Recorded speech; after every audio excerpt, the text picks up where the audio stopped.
Not a good sign when they just mosey onto the bottom. Bit doughy.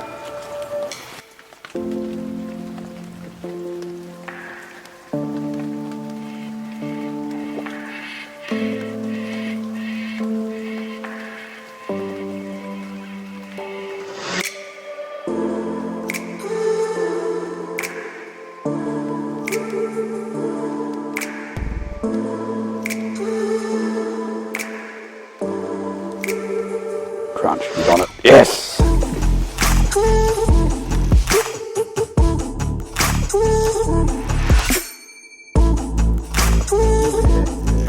Not bad fish, man. Oh yeah, good fish. That'll do it. So when I start looking for fish in a new lake, I'll look for a deep river bend leading into a shallowish flat. So I think the bigger fish will live in the deep and then push their way up shallow to feed, and that's where I'll start looking. Yeah, I'd sort of look for flow of late, somewhere like Mulwala, a lot of weeds, so I'll look for the weed edge, looking for the fish to be moving out off the weed edge there. I do like a steep drop off too. You got those edges with a bit of timber mixed in with it, it's always good, you always find the odd one sitting in amongst it. So when I've sort of selected a bank I'm going to choose or a run I'm going to fish, generally I'm going to pull up 100 yards on the big motor. I'm going to drop the electric in, start moving towards it, going to obviously drop the pole in, get everything set up, ready, I've picked my point and I'm just slowly creeping in because you go burn over the top of it with your petrol motor, you're going to spook it, there's high potential you're going to spook everything in there and you ruin your chances and ruin the bank that you've had sleepless nights, a sleepless night waiting to get to fish in the morning. Once you've got your spot figured out, I'm always working into the wind or into the current, because boat control is a very critical point using live scope. So once I've found a fish, I'm going to cast it, make my first cast. I generally like to cast, say 4 to 5 metres past that fish to allow your lure, depending on what depth it's sitting at, to allow your lure to sink down, and then you can work that lure, foot above where the fish is, and hopefully be able to get that reaction from it and then chase you down and eat your lure. If I'm fishing early morning bite, I will land the lure a little bit closer to the fish and try and make him react to the splash. If they're not reacting and they're spooking, then I'll start throwing it 4 to 5 metres past, just to not scare the fish. Just go slow. There's no rush with it. Make sure you have your fish positioned where you want him, make your first cast accurate, and then as you learn it, you can go quicker and quicker. Once you've got that fish interested, you just keep winding. You don't stop the lure, you don't twitch the lure. A lot of the times the cod will spook once you change the action. If he's just following, you can increase your speed a bit to make him try and get a bit more interested, and just keep winding to the boat. How I tell the size of the fish on the screen, I'll always set my screen to the same forward range and depth range, and that way the fish sizes stay the same throughout the day, and you can tell the difference between the small ones and the big ones. If I've got a fish too close to my boat to throw a swim bait at, I'll grab a lighter soft plastic, like a grub. I'll drop it vertically on him, but I'll make sure I stop that lure above his head, and then it's just a shake and a wind or a tap of the rod butt and make him come vertically and eat the lure. Or if you've got a cod following your swim bait in, you can, and he's not going to eat, you can burn it away, pick up your grub rod and switch bait it, and you can get him under your boat and bring him up on the grub. Cocky little fish.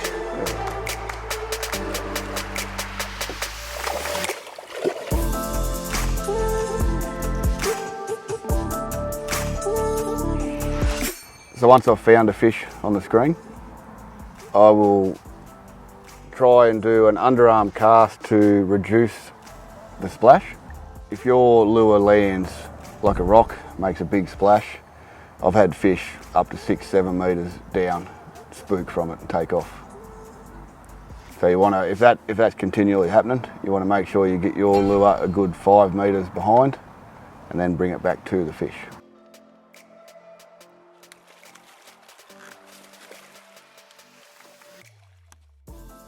The 3 best ways to spook a fish would be to throw your lure too high and land above it, which makes too big a splash. Run your lure too close to the fish, so your lure meets the fish's direction. The third way would be if you drop your lure vertically straight onto the fish's head.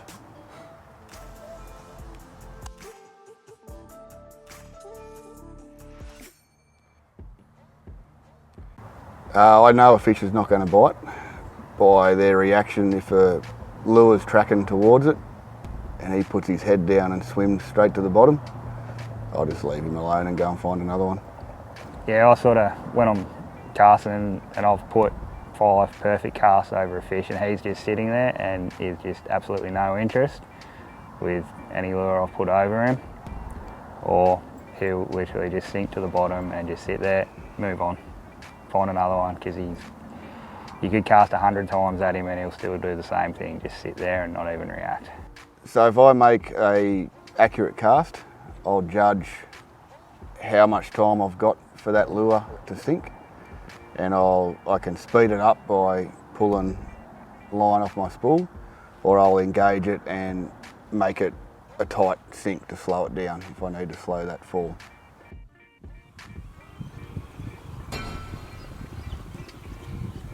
Back when we first started with the live scope, it was all about the hard swim baits and the bigger hard swim baits. We caught a lot of fish doing it, but as it's got more popular, the fish have been a bit more switched on to the harder style lures. So we've started to move back to a smaller soft plastic swim bait. And the fish it's a bit more natural and the fish haven't seen as much, and we're getting good results.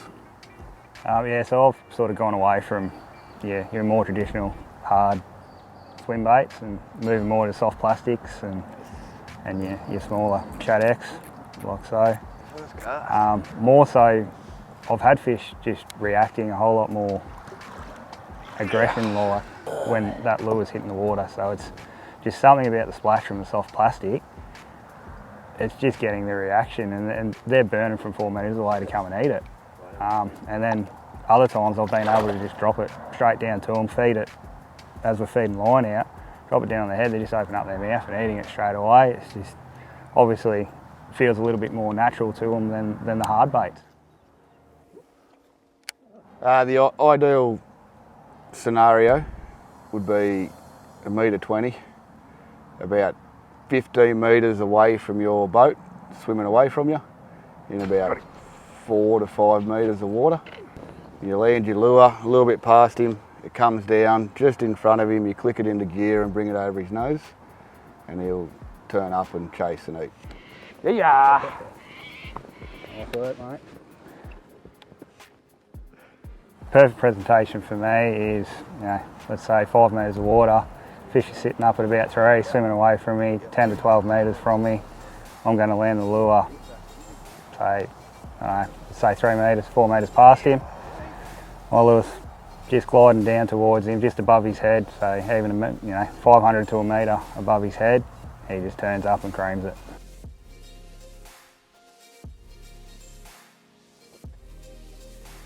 There's one, mate, coming up. He's coming. He's on it. Yep, got him. Got him. Nice, mate. When I was learning with all the swim bait techniques, I used to run braid a lot, and I was missing a lot of big fish. I've changed over to running straight through 28-pound fluorocarbon. It's made a big difference once you learn how to set the hook properly. Once you get that bite, you have to really swing to get that hook stuck in. The fluorocarbon allows the fish to suck the lure further back, and then you get the better hook-up rate. If I'm fishing doesn't matter what dam I'm at. If it's an early morning, I'm always looking for big fish. We won't waste our time chucking at 60s or 55 models. It's all about capitalising on that first hour of light just to get the big fish to bite.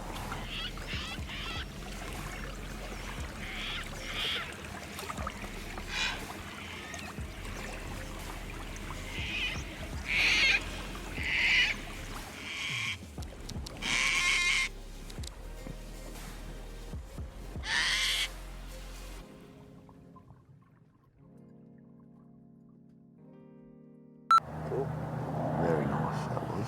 I like that That's one. about right, isn't That's it? good. Aggie, we might just get on him a bit more, Yeah, guys. get up on him. So we're not doing that big loud cast on him. Sorry, bud. Carton, What's that? swearing. Did I? Did I? Yeah.